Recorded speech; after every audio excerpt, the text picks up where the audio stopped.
Hey everyone, it's November 13th. We're wrapping up the session. The market's going to close in about 35 minutes or so.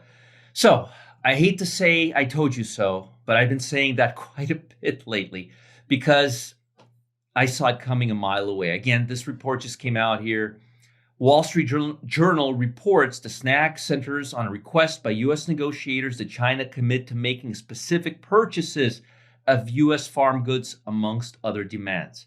So Trump is demanding that China, in the pre-negotiation stage, already to make commitments to something, very specific commitments to something. I don't think that's going to come out. I don't think that's going to turn well. I don't think that's going to end well. And as I've been predicting, it's going to cause U.S. stocks to move lower.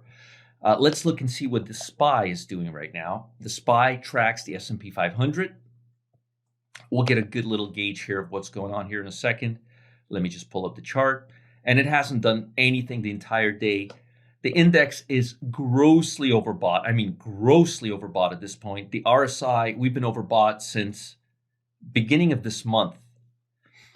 This rubber band is just pulling wider, wider, wider. Now, the stock market's still a little bullish, right? It's still a little positive, but let me show you something interesting. The bond market, it's already up 0.74%, even though now you rarely see stocks and bonds up at the same time.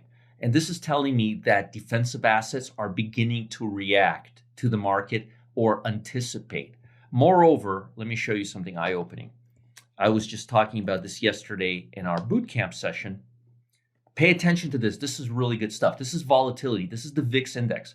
This tracks the at-the-money options on the S&P 500. And right now we're at a 2-year low on volatility. Volatility rises when stocks trade lower, when the indices trade lower. So if stocks trade lower, this will spike right now. And if this spikes right now, it won't be pretty for the stock market. And I'm expecting to see a spike because typically, unless there's a good reason, we're not going to break a 2-year low. Again, another reason for my logic here, everything is pointing to the same thing. Slightly overbought stocks, rubber bands stretching, snapping back, stretched out, snapping back, and then everything moving back, and then stocks moving back higher. But everything moves in a rhythm, and the market has rhythm, and it just doesn't go straight up, especially when we're in the middle of impeachment inquiries right now in real time as we speak. First one right now happening in real time. This is the peak on the Russell 2000. Notice the Russell 2000, the small cap stock, much more sensitive to the troubles we're having with China. Notice it's, let me show you, 9 months channel, just between 160, 144, moving down from the 160 level. We've already been going down 4 or 5 days here. But if you look at the S&P, it's just starting to decline.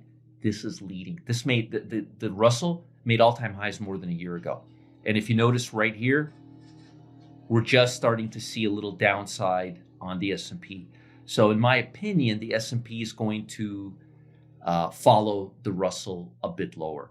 But again, don't expect S&Ps to trade higher from here. Expect defensive stocks like utilities, ticker symbol XLU, to begin leading again.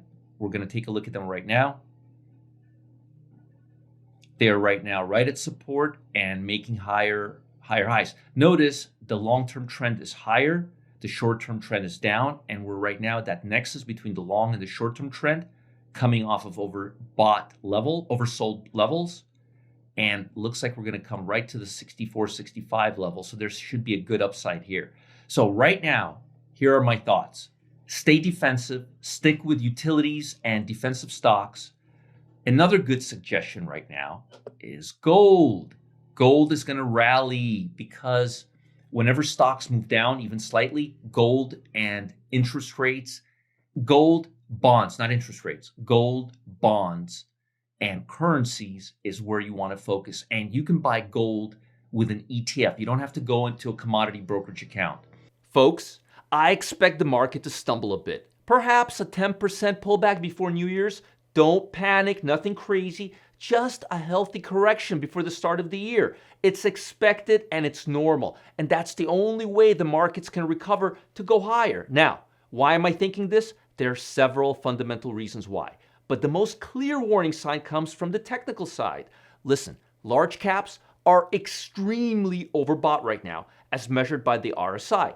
And history shows this situation will last forever. That's why it's critical that you learn about my currency and gold strategy. The link is below. It's designed to make money in any market because the trades are completely uncorrelated to the stock market. I'm going to repeat that again. They're uncorrelated to the stock market. Best of all, you can execute this easy to follow strategy in the same brokerage account that you use to buy stocks and options. It's very convenient. Click the link below to learn more right now. Now is the time to add this strategy to your arsenal. Do it now. Talk soon.